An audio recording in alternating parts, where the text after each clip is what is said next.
डाकूचा बसलाय आवाज मला एवढं भारी वाटायला लागले का नाही. Silent silent. यो तर नमस्कार मित्रांनो, आज आहे लग्नाचा दिवस.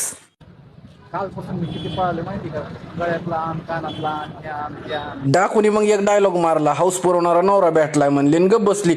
मग मी तरी काय बोलू शकतोय पुढं, काहीच नाही. काय काम करायला लागायले मला. हे मी आरसा म्हणून मोबाईल धरून बसलोय, आरसा म्हणून. हे बघा असं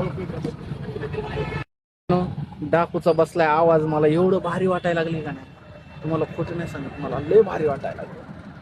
आवाजच नाही. Silent silent. तुम्ही ते तर ऐकलंच असन, नवरदेव येतो नवरीसाठी आणि वराड येतं जेवण्यासाठी. जेवण करून बसलोच होतो, तेवढ्यात अमोलबाई म्हणला चल मला त्रिशूळ चालवायचा आहे. एक राऊंड मारून आलोत, म्हणलं बाद झालं बाबा. मग सगळ्यांना नुसते फेटेच घालीत होता. ते एक डायलॉग आठवला, मामा को पप्पा को सोन्या को सबको फेटा पेना घर तेरा अमोल. बोल ग.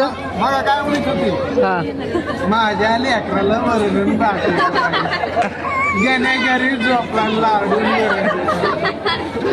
लग्नात बाकीचे लोक सेल्फी घेत होते आणि मी सेल्फी व्हिडिओ घेत होतो. नवरदेवाला शुभेच्छा दिल्या. नवरदेव म्हणला थँक्यू थँक्यू आणि नवरा नवरीला वाट लावलं आणि आम्ही आलो घरी. थंडी एवढी जोरात पडली होती का नाही काय सांगू तुम्हाला. शेकोटी करून 3 तास तापत होतो. थंडीने तुमचे बोट गारटले नसतील तर लाईक आणि फॉलो करून टाका.